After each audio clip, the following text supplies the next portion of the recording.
Hola, ¿cómo están? Espero que hayan pasado un bonito día viernes. Ahora estamos finalizando con la última cápsula que se viene con un tema sumamente importante, que es el balance financiero y otros. Y justamente lo que queremos lograr es hacer una rendición de gastos o de informes que sean claros y sólidos y que nos permitan también poder presentar, digamos, como estos tipos de informes a la asamblea o a diferentes, digamos, instituciones en donde se necesitan realizar. Y justamente porque la clave es la transparencia y esto también a la organización le da una confianza de que están haciendo las cosas como corresponde. Sé que muchos igual al escuchar quizás como la palabra balance, contabilidad, pueden sentir incluso un poco de susto algunas veces, o en otras ocasiones pasa de que nos morimos del aburrimiento, pero en este caso la idea justamente no es hablar en difícil, es poder hablar cómo contar una historia que es propio del esfuerzo diario que ustedes están realizando con cada una de las operaciones que realizan, pero usando números. Y queremos, como les decía, el objetivo principal es que podamos rendir de una manera clara y sólida cada uno de nuestra ejecución de gastos a través de nuestras asambleas que tengamos a futuro. Entonces, las preguntas que vamos a responder el día de hoy justamente es, ¿podemos nosotros con nuestras palabras efectivamente hablar de lo que es un balance general? ¿Alguna vez hemos visto algún estado de resultados de la organización? Y también la organización alguna vez ha realizado una memoria. No sé si hay alguno que me pudiera comentar a grandes rasgos si han podido alguna vez escribir una memoria de lo que han realizado durante un año en sus organizaciones. En todo caso, estas preguntas las vamos a ir respondiendo a medida que vayamos conversando de justamente de que vayamos desarrollando este tema. Sí, Nico, cuéntanos. Sí, balance, más que nada se han hecho como de proyecto a proyecto, porque trabajamos en base a eso. Ya, perfecto. O sea, van haciendo ustedes como organización entonces una rendición de cada fondo que les entrega. Sí, Buenísimo, principalmente individualmente, no hemos hecho grupalmente recién este año que lo estamos haciendo porque hay dos proyectos en ejecución. Entonces perfecto. recién ahora estamos haciendo como el balance, pero por general si no hay proyectos no hay balance porque no hay rendición. Steven nos comentó cómo se ordena un proceso contable paso a paso y me gustó tomar esta lámina en particular porque aquí claramente vemos desde el inicio, desde tener un hecho contable, por ejemplo, una compra de un bien o un servicio, cuándo es el momento de registrarlo, también los libros mayores o la sumatoria. Toda esta información nos va a permitir a nosotros generar un estado de resultados y también un prebalance para poder tomar decisiones como organización. Y toda esta información al final del año la resumimos en un balance de 8 columnas que nos sirve primeramente para poder entregarle la información al Servicio de Impuestos Internos en el caso de que seamos una organización que tiene un inicio de actividades, o bien este balance también nos sirve para todo lo que es el proceso de rentas, ¿ok? Entonces me pareció súper importante tomar esta lámina porque Steven en esa cápsula nos explicó efectivamente que primero tiene que existir un hecho contable, luego lo vamos a registrar, vamos a agrupar todos los movimientos que tengamos, por ejemplo, durante un mes en nuestros mayores generales y posteriormente vamos a tener este estado de resultados junto con el balance de 8 columnas y que esto finalmente nos sirve, digamos, como para poder conversar de cómo vamos a ir realizando con toda esta información el balance. ¿Okay? Entonces, tenemos la información financiera.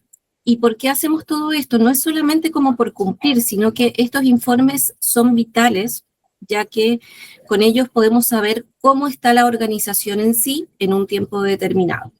Algunas organizaciones en las que tienen, digamos, como contador, se lo piden al contador de enero a diciembre, por ejemplo, durante un periodo determinado, pero a veces también sería bueno pedírselo de manera quizás trimestral. Nosotros podemos llegar a acordar con el contador en caso de que exista, o bien semestral. Y en el caso de que ustedes no tengan un contador, tener la información lo más ordenada posible para poder llegar a hacer un estado de resultados, que a continuación lo vamos a ver. ¿Y por qué esto es tan importante? Porque efectivamente podemos hablar de la salud financiera de la organización. Es decir, ¿estamos enfermos o sanos con el dinero y con los proyectos? También esto entrega transparencia a nuestros donantes y a nuestros socios. Si le pides plata, tienes que, a un donante, por ejemplo, tiene que mostrar efectivamente en qué se gastó. Y estos reportes también nos ayudan, como les decía, a tomar decisiones, porque podemos hacer ese viaje para saber si es que, por ejemplo, podemos hacer ese viaje o esa capacitación que tenemos en una de las actividades de nuestro proyecto de presupuesto, si es que nos van a alcanzar los recursos o no. Entonces, por eso también es muy importante para la toma de decisiones. Y por último, claro, es que tenemos que cumplir efectivamente con las obligaciones que nos exigen nuestros estatutos, como también en el caso de organizaciones que tengan que presentar ciertos libros e informes al Servicio de Impuestos Internos. Y acá en sí, más que nada, yo lo que les quise traer fue, de acuerdo a los estatutos de alguna de sus organizaciones, las estuve revisando, y quiénes son los responsables, en este caso, de que la información salga correctamente. O sea, esto no es, por ejemplo, solamente para un contador, o que esto es la pega de un contador. No. Cada una de sus organizaciones en los estatutos indica claramente, por ejemplo, en algunos indica que es el tesorero el encargado de llevar la contabilidad de la organización, como también de mantener toda la documentación financiera de la organización. Puede decir, en otras también nos fijamos que corresponde al tesorero, por ejemplo, llevar al día los libros reglamentarios de contabilidad, y al presidente también efectuar los gastos y los pagos. Hay algunos que están más detallados que otros. En algunos casos indica que es el vicepresidente el encargado de llevar esta información. Y en el caso que, por ejemplo, en ninguno de sus estatutos aparezca esta información, ustedes, tanto el presidente de la comunidad, puede designar a una comisión de rendición de cuentas, que van a ser las personas que van a estar actuando para que se cumpla justamente con el ingreso de la información, y también tener la documentación toda respaldada como corresponde. Luego de esto, también lo que quisimos mostrarles en esta presentación es que nosotros determinamos como un nivel según la responsabilidad. ¿Y qué quiere decir esto? Hay algunas organizaciones que están iniciando, por ejemplo, y van a tener un mínimo de requisitos que cumplir. Hay algunas que van a tener un medio, y otra incluso un tema más avanzado. Los mínimos requerimientos que debería tener una organización, por ejemplo, que está iniciando, o que lleva un tiempo ya como organización, puede que esta organización no haya tenido nunca un inicio de actividades, pero sí va a tener una responsabilidad básica, que es generar un estado de resultados, ¿ya?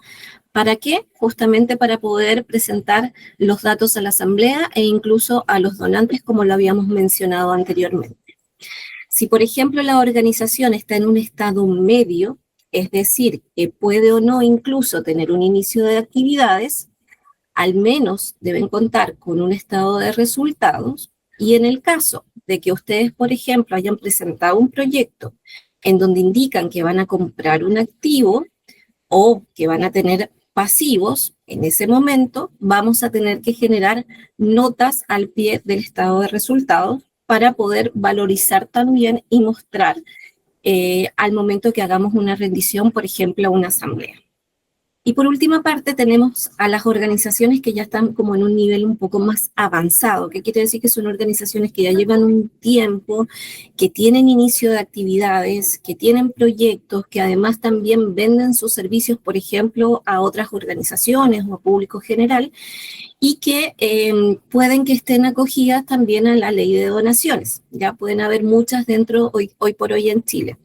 A esas organizaciones se les pide tener un balance financiero, un estado de resultados, generar una memoria anual y generar adicionalmente una FECU social.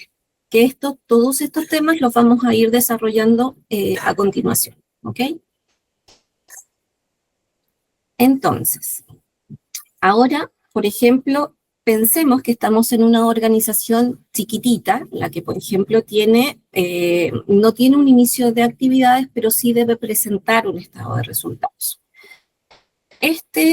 Vamos a definirlo entonces que un estado de resultados es un informe financiero que puede llegar a mostrar los excedentes, que son nuestras utilidades, o bien pérdidas de una organización durante un periodo de tiempo. Siempre se toma de un periodo. Cuando nosotros hacemos un estado de resultados, tenemos que indicar el periodo que estamos mostrando. Por ejemplo, de enero a diciembre, un año completo. Y la estructura es la siguiente. Bueno, perdón, también este estado de resultados es conocido como de pérdidas y ganancias. Y tiene, digamos, como la siguiente estructura. Es como una pequeña fórmula en donde vamos a colocar cuáles son todos nuestros ingresos, y junto con ello, dentro de los ingresos, podemos tener platas, por ejemplo, de proyectos que hayamos postulado y que nos hayamos ganado, dineros, por ejemplo, de cuotas de socios, o, por ejemplo, también de ventas de algún tipo de producto que ustedes tengan. Y le vamos a restar todo lo que corresponde a los egresos, que son todas las salidas de dinero. Es decir, si tuvimos que pagar recursos humanos, si tuvimos que comprar materiales para la confección de ciertos productos, si hemos tenido que gastar dinero, por ejemplo, en viáticos o en traslados para hacer ciertas actividades, y también otros costos que pueden llegar a ser fijos o variables. El resultado de esta operación puede ser, primero, o que el proyecto haya generado un punto de equilibrio, es decir, de un proyecto, por ejemplo, de 10 millones, me gasté 10 millones, quedé en saldo cero. Ok. Si, por ejemplo, no me gasté todo el dinero, quiere decir que voy a tener una pequeña utilidad. También eso puede existir y puede suceder. Y también en el caso es que si el proyecto era de 10 millones y yo me gasté 10 millones, 10.000 pesos, voy a tener una pérdida.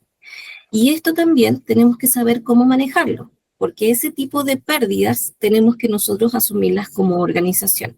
Así es que por eso es muy importante que nosotros podamos revisar periódicamente cada uno de ingresos que tengamos en la organización, como también cada uno de los gastos.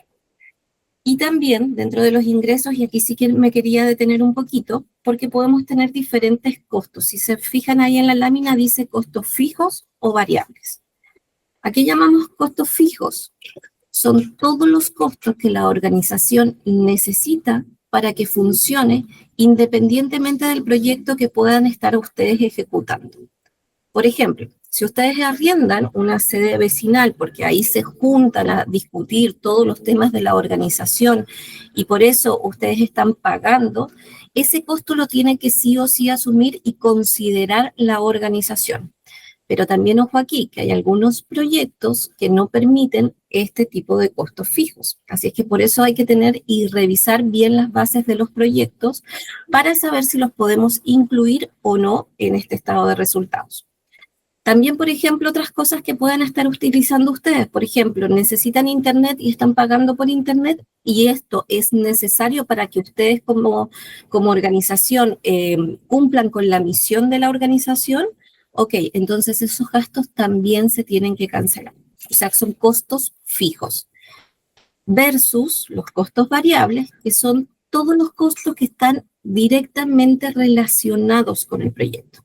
Es decir, yo hice un presupuesto, supongamos el ejemplo del fondo costero, yo hice un presupuesto de ciertas actividades o ciertas cosas que iba a desarrollar, y para ello tengo que considerar un taller, por ejemplo, de capacitación. Entonces, ¿qué significa? Que esa actividad va a tener, por ejemplo, la contratación de un relator externo, que voy a tener que arrendar un salón, que, por ejemplo, para atender a todas las personas les voy a dar un coffee o tener considerados gastos de alimentación, e incluso también yo podría colocar, por ejemplo, que ellos también tengan, digamos, como este tema de que les paguemos por asistir al taller.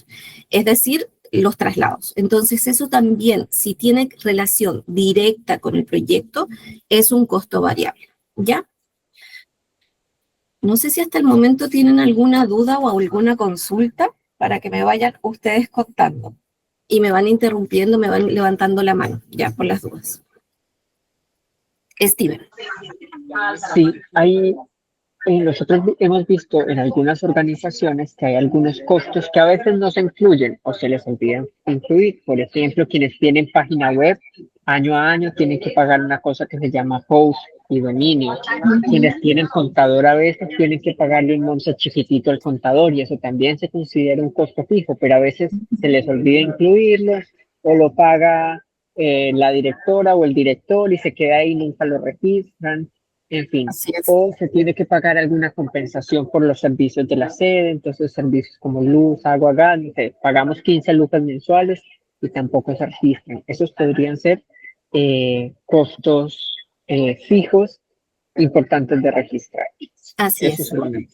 Y justamente para definir, digamos, cómo y tener un orden para que las organizaciones, en este caso, no se les vaya ninguno de estos gastos, es muy importante que ustedes hagan de manera interna, por ejemplo, un flujo de caja.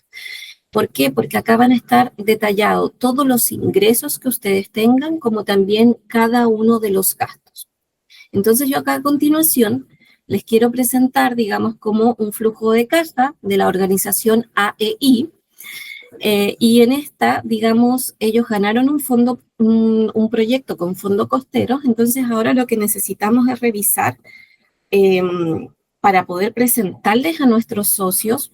La idea es poder tener como una estructura y no hacer la entrega como de un flujo de caja que quizás no entiendan.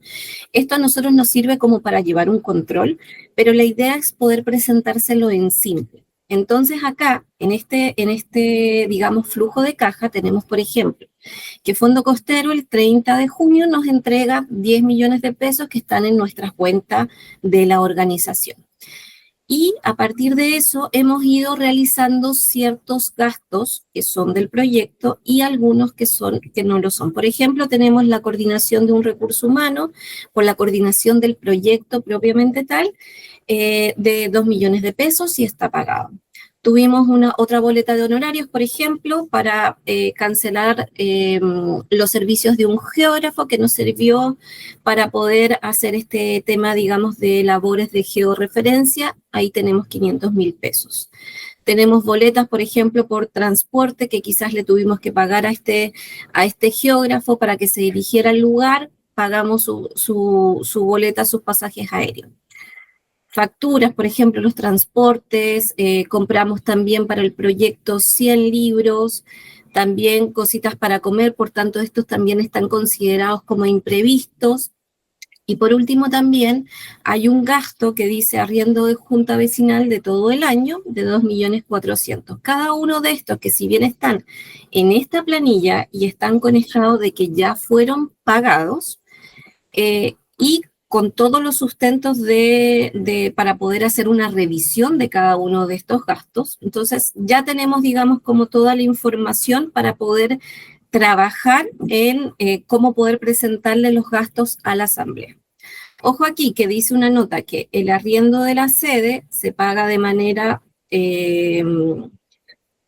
o sea, está indicado en la planilla de manera anual, pero en el ejercicio, claro, perdón, acá la nota está como errónea, yo me confundí, pero el pago de la sede, estos 2.400.000 pesos, aparece como que está por todo el año, por eso dice arriendo junta vecinal año 2025. O sea, el 31 del 12 pagaron todo lo que correspondía a arriendo y ahí están, digamos, como el desglose de cada uno de ellos. Entonces yo ahora necesito que ustedes me ayuden un poquito a revisar de acuerdo a los gastos que aparecían en la planilla, la planilla anterior, si sería un costo fijo o un costo variable, y si me lo podrían, digamos, como mencionar qué les parece a ustedes. En el caso de los imprevistos, tenemos 90.000 pesos. ¿Ustedes qué creen? ¿Que es un costo fijo o un costo variable? Acá la Emi y Steven también pueden participar.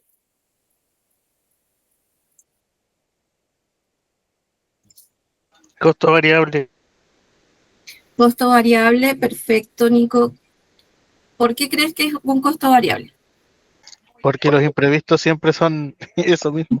Son del proyecto, es porque además Sí, estaba considerado dentro del proyecto, ¿cierto? estaba considerado y al mismo tiempo era como que 50-50, podía o no suceder. Perfecto, entonces tenemos un costo variable ahí. Materiales y web, que esto también estaba considerado dentro de la compra de los libros, que decía que eran 100 libros, si no me equivoco. ¿Será un costo variable o será un costo fijo? Yo ¿Alguno de ustedes? considero que son variables, porque son asociados a un proyecto, salvo que sean materiales que tengamos que contar mes a mes, pero en este Tal caso cual. no es así.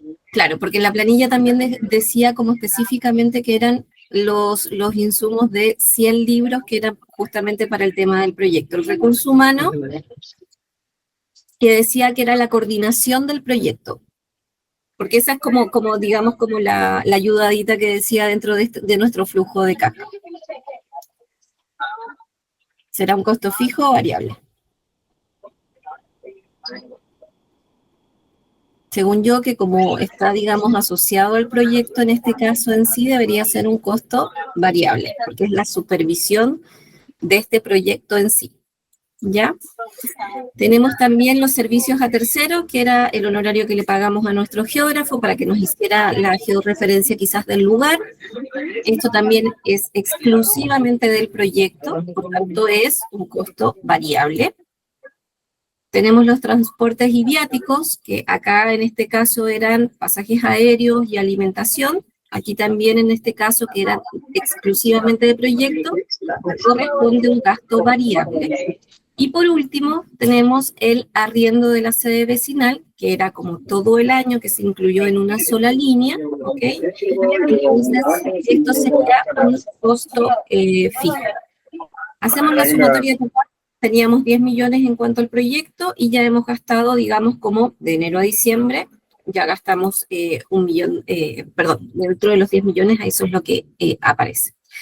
Y acá, por ejemplo, este es el formato típico que tiene, digamos, como un estado de resultados en donde vamos a colocar cuáles son los ingresos que tuvimos durante el año. En este caso dijimos que son los ingresos por el proyecto de fondo costero.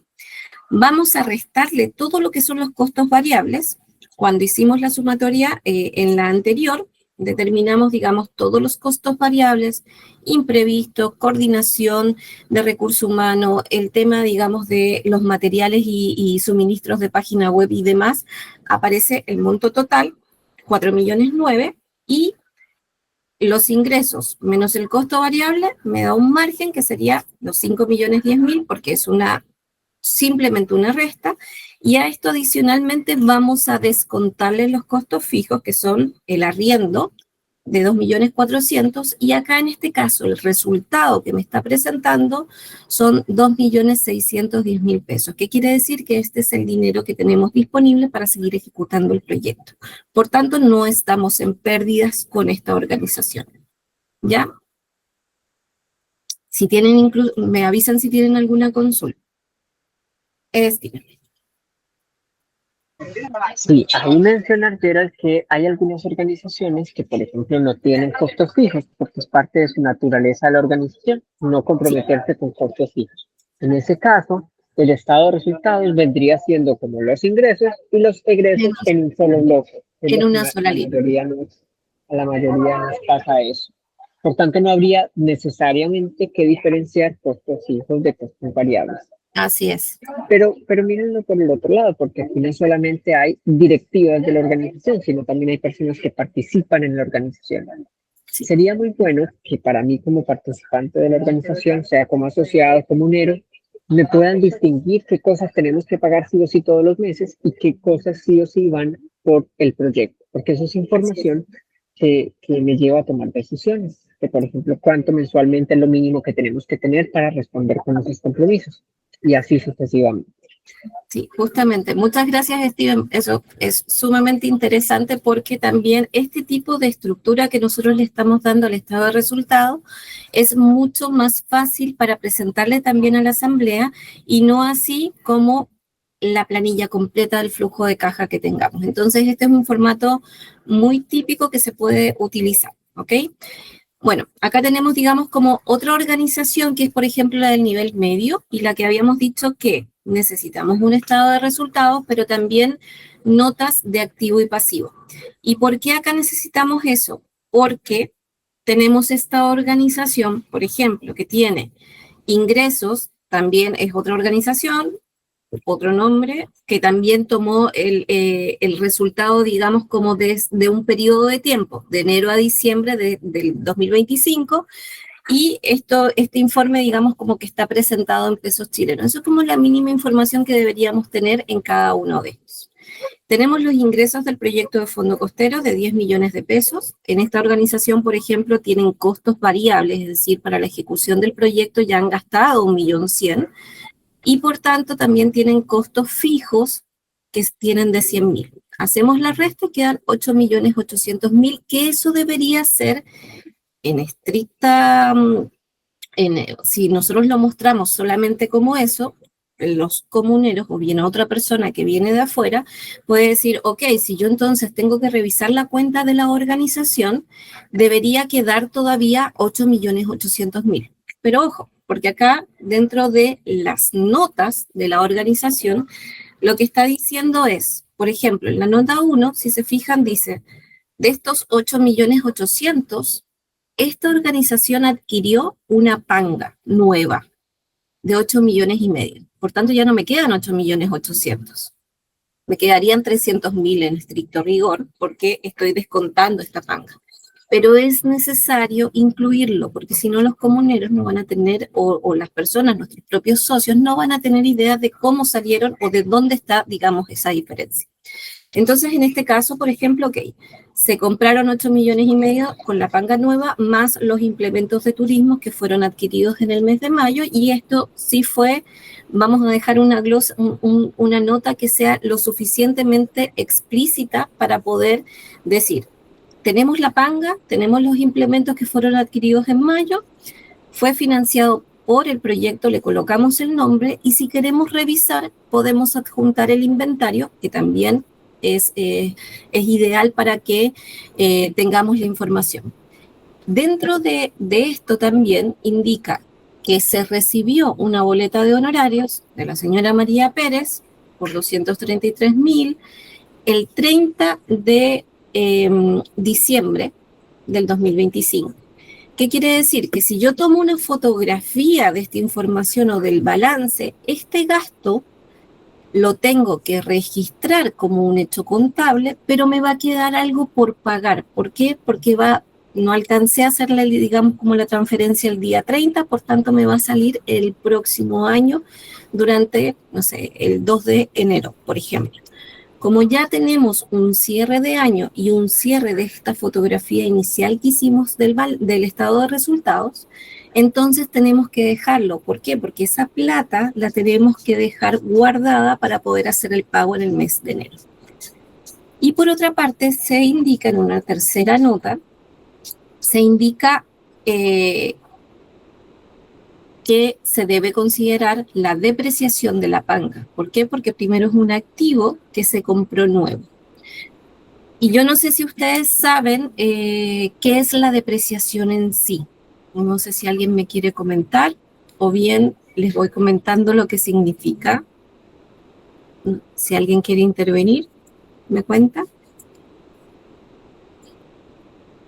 Pero bueno, comentarles rápidamente, la depreciación es la disminución gradual que tiene un activo nuevo, ojo, y eso es necesario que ustedes lo tengan. Por ejemplo, si yo me compro un auto, me compro una panga o me compro cualquier tipo de máquina, tengo mi factura y demás, a lo largo del tiempo y del uso, ese valor, si yo lo compré, por ejemplo, en esos 1,5 millones, en el caso de la panga, ese valor durante el tiempo se va a ir desgastando. Y yo eso lo tengo que sí o sí reflejar en mi contabilidad, ¿ya? Esto, de manera interna, lo hacemos nosotros los contadores para reflejar el gasto. Es decir, si yo quiero decir de que la panga la compré en mayo y en el mes de diciembre yo tomo una fórmula que es cuánto me salió el bien, cuántos son, lo multiplico por los años que tenga de valorización y por una tabla que me da el Servicio de Impuestos Internos, y a eso lo voy a multiplicar adicionalmente por los meses del año. Es decir, si yo la compré en mayo, tengo que tomar desde mayo hasta diciembre, es decir, 7 meses, y a los 8,5 millones que me salió la panga originalmente, al finalizar el mes de diciembre, le tengo que descontar 495.000. ¿Por qué? Porque a lo largo de cada mes va perdiendo su vida útil. Y nosotros de manera contable lo vamos rebajando este bien todos los años.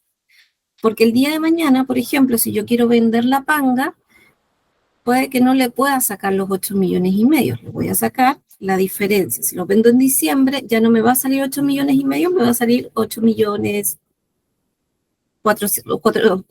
100 aproximadamente, o 8 millones, ¿ya? Y esto también sirve para tener beneficios tributarios que los podríamos llegar a tener en el caso de que llevemos una contabilidad y hagamos las declaraciones anuales, ¿ok? Ahora, por ejemplo, si vamos a una organización que ya está en un nivel avanzado, nosotros decimos acá que hay una ecuación mágica que le llamamos balance. ¿Y por qué? Porque estas organizaciones, como les comentábamos, efectivamente tienen la responsabilidad de presentar un balance, de tener un estado de resultados. Algunas presentan memoria y otras, como les decía, que si están acogidas a alguna ley de donaciones, puede que les exijan la FECU social. Así es que nosotros los contadores decimos que esta es una ecuación perfecta. ¿Por qué? Porque siempre cuadra. Y eso es maravilloso cuando sucede en el balance. Entonces, en los balances nosotros vamos a tener cuentas de activo, como por ejemplo caja, banco, que es donde tenemos el dinero disponible. Vamos a tener equipos, por ejemplo, en nuestros inventarios, si es que adquirimos una panga, si tenemos, digamos, como computadores, teléfonos y demás. Y por otra parte, podríamos tener terrenos asociados a la organización y cuentas por cobrar. A esto también tenemos los pasivos, que son todas las deudas o compromisos que nosotros tenemos como organización, ¿ya? Y, digamos, los activos menos los pasivos me tienen que dar el patrimonio. Y los patrimonios son los fondos propios que tiene la organización, aportes que tengan, por ejemplo, cuotas de socios que ustedes estén cobrando, y si han tenido como utilidades en el año, también se generan en esta ocasión, se generan en esta cuenta.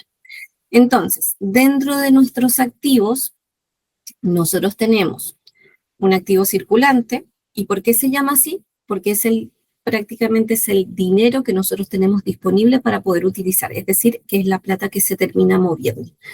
Esto también puede ser efectivo, puede estar las cuentas por cobrar de donantes, de socios, e incluso pueden tener ustedes también acá asociados mercaderías para tener disponibles para utilizar.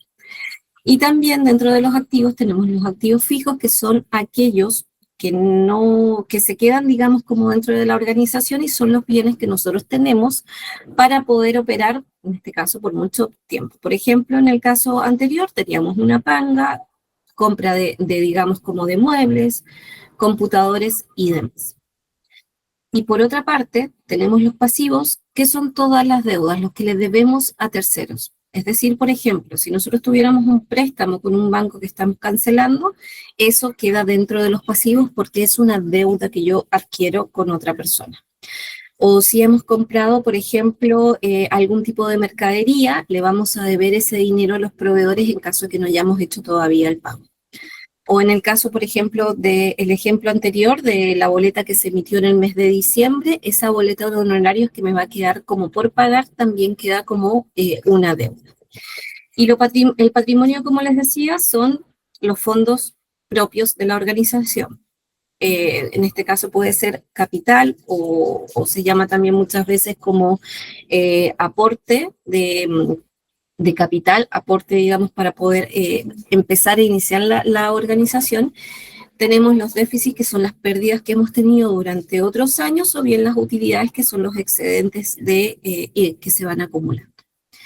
Y el balance se presenta con esta estructura. Nosotros vamos a tener un balance general de esta organización en particular.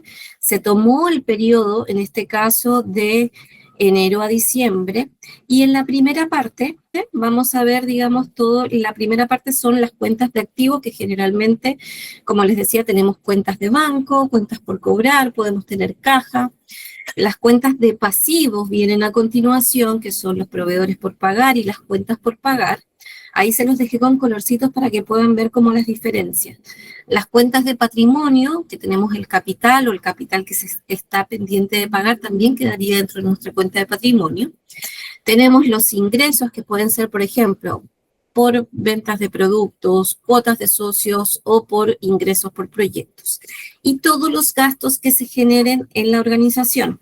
Viáticos y transporte es un egreso y por tanto es una pérdida. Y acá, por ejemplo, tenemos imprevistos, materiales y web, recursos humanos, servicios a terceros. Todos esos son egresos y gastos que se generan en nuestra organización durante el año, y por eso también nos sirven mucho los libros mayores que se generan por mes prácticamente, con todos los movimientos que hay de la organización. Porque esto nos sirve para poder llenar cuántos fueron los gastos del año que se hicieron, cuántos fueron las salidas de plata que hubo y los saldos que me permite ver en cada uno de estos libros. Y por último, acá vamos a desglosar, y por eso se llama de 8 columnas, porque acá vamos a tener las sumas, o sea, es decir, de todo el año, los saldos, y vamos a tener ya después las cuentas de inventarios, que es detallar cuáles son los activos, cuáles son los pasivos, cuáles son las pérdidas, que en este caso son los gastos que hemos tenido de la organización, y por otra parte las ganancias. Y si se fijan acá, como yo les había dicho, es como la ecuación perfecta. ¿Por qué? Porque estos dos valores me tienen que cuadrar sí o sí. Si no me cuadra, estamos en problemas, hay un gasto que no está considerado, una suma que no se hizo, entonces ahí se genera un problema. Para este caso también las cuentas de deudor y de acreedor tienen que quedar sí o sí iguales, es decir, están cuadradas.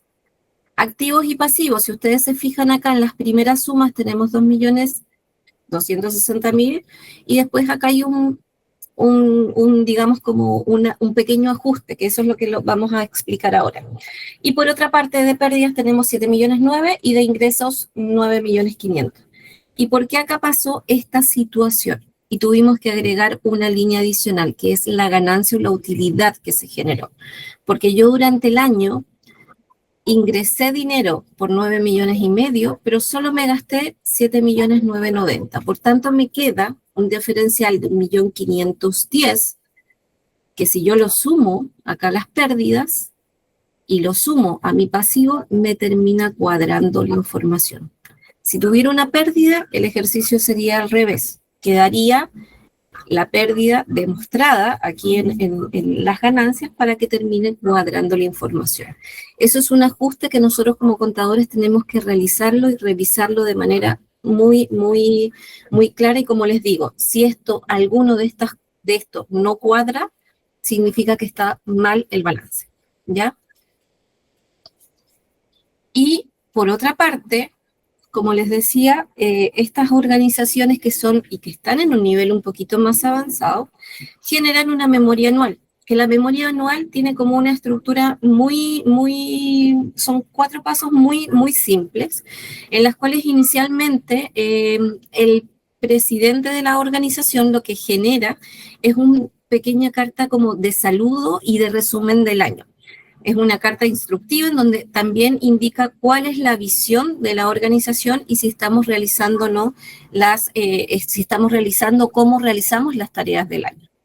Por otra parte, vamos a mostrar todos los que fueron los logros y la gestión, el impacto que tuvo la organización, a cuánta gente ayudamos, cuántos proyectos hicimos, y de esa manera también podemos colocar incluso fotografías de la información para poder demostrar tanto a nuestros socios o a una persona por tercero que lo pueda llegar a necesitar, pueda revisar la información y decir, ok, está siendo súper transparente esta organización.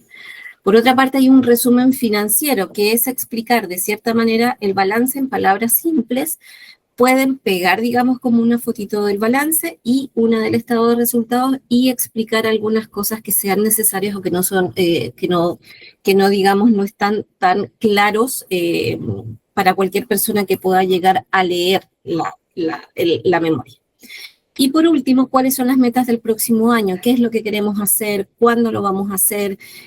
¿Cuáles son nuestras oportunidades de crecimiento? Si es que tenemos, por ejemplo, algún proyecto que consideramos que lo vamos a empezar a ejecutar el próximo año, contar como un poquito de todo eso.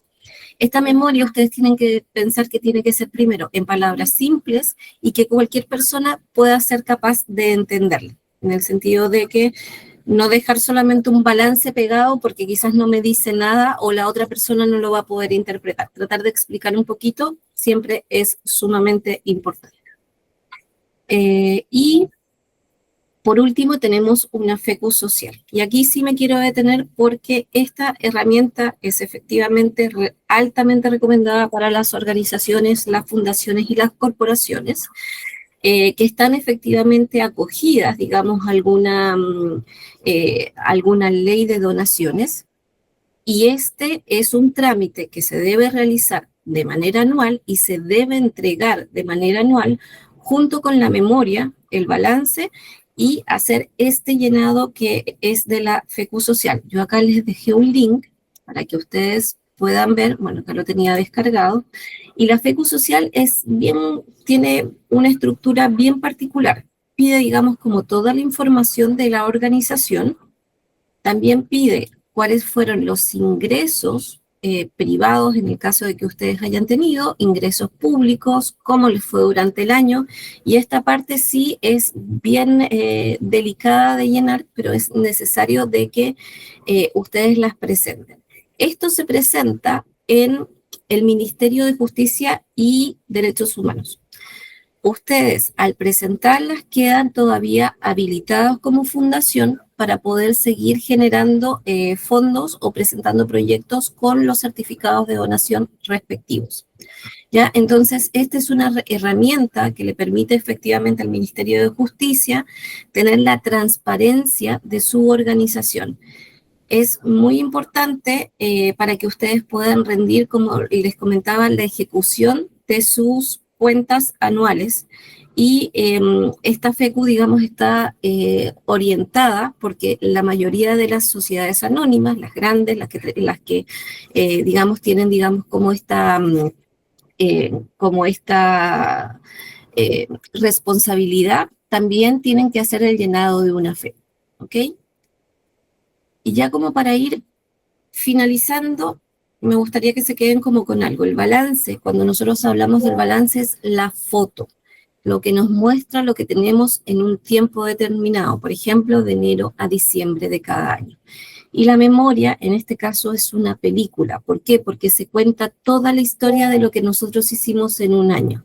Explica los logros, da contexto a los números, entonces algo que nosotros podemos ir conversando y desarrollando durante, digamos, como un periodo de tiempo, también por un periodo, por ejemplo, de enero a diciembre de cada año. Es importante que también eso lo puedan ustedes, digamos, como tener en cuenta. Y por último, ya para ir finalizando, tenemos algunos consejos. Si ustedes tienen contador, tienen que hacer una revisión de su balance. La idea es que ustedes le puedan preguntar a su contador cómo van en la ejecución de su proyecto.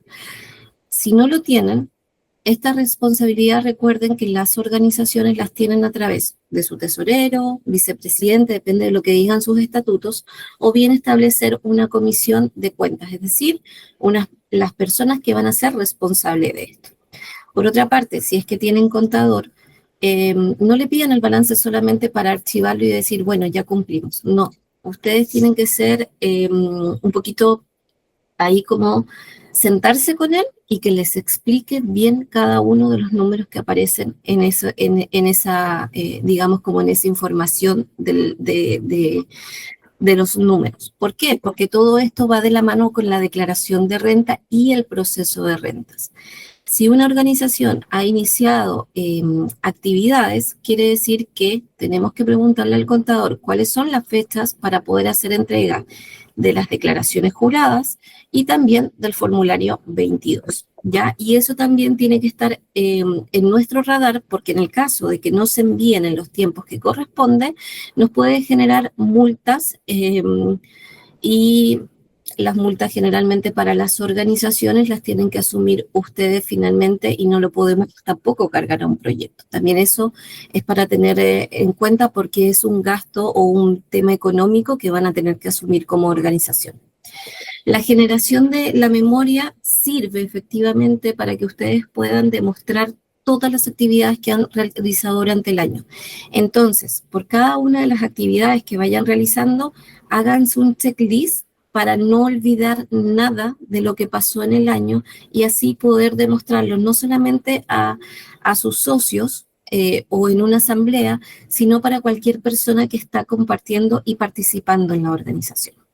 Y por último, como les digo, es necesario que ustedes puedan ver en qué tipo de organización ustedes están hoy día para saber si están iniciando en un nivel medio o bien en un nivel avanzado y saber, es necesario y preguntarse junto quizás con el contador o bien con alguna de los acompañantes que están hoy día, revisar efectivamente, ¿tienen que hacer el llenado explícito de la FECU social? ¿Es necesario para ustedes o no? Porque con eso también vamos a poder saber, de cierta manera, cuáles son las cosas por las cuales los compromisos adicionales que tenemos como organización. Y también si esta información hay que presentarla en algún otro lugar, como por ejemplo, en el caso de que sea, digamos, como Ministerio en el Ministerio de Justicia, o bien también se tiene que presentar en algún otro lugar. En este caso, es muy importante que ustedes tengan como esa información. Así es que, bueno, también recuerden que la contabilidad ordenada no es una burocracia, es una herramienta que a ustedes les puede servir, ya que es muy potente y es el corazón de la misión que ustedes tienen como organizaciones. Así es que tener una contabilidad ordenada, unos dineros efectivamente, dineros que ustedes tengan como organización y que estén, digamos, usando como organización, por favor, tengan la claridad de poder ir registrando cada una de las cosas, porque como bien decía Steven, a veces hay gastos que no estamos considerando y eso finalmente terminan saliendo de nuestras organizaciones o incluso con dineros que a veces está pagando como una persona y no corresponde, como por ejemplo, si es que se le está haciendo un pago, por ejemplo, un contador, si es que no se colocó, digamos, como la salida del dinero del pago de la luz o del arriendo o de la junta vecinal. Entonces, tener cada uno de estos ingresos y de los egresos y cada una de las salidas es muy importante para que ustedes puedan ver cómo se está manejando su organización. No sé si tienen alguna duda o consulta.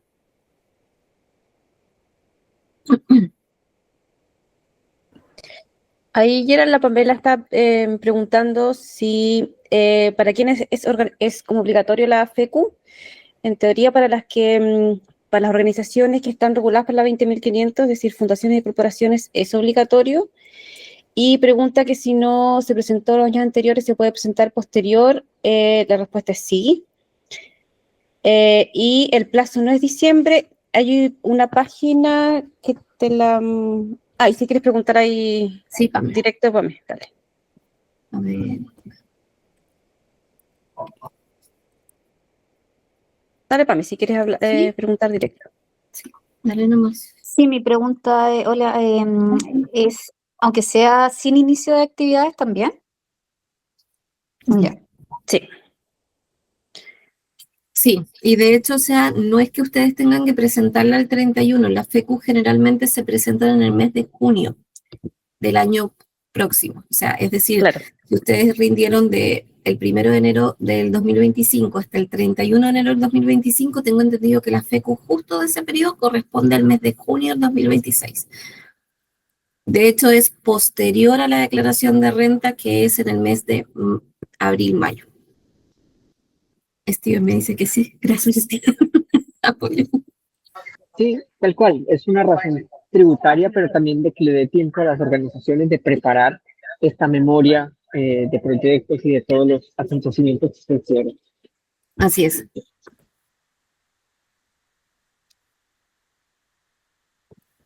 Ahí también, bueno, les dejé la página web, hay la comunidad de organizaciones solidarias, tiene un apoyo especial para generar las FECUs, tiene material, tiene tutoriales, pero si necesitan Hay ayuda también, nosotros podemos desde ahí mismo también como apoyarles el proceso. Sí, la estructura en sí ya la tiene como bien definida, pero hay bastantes tutoriales hoy por hoy en línea que se han hecho y que son muy buenos porque justo ahí te dicen cómo hacer el llenado de cada una de las partes que tiene la FECU social. Así que ahí nos piden nomás también ayuda si necesitan. Así es.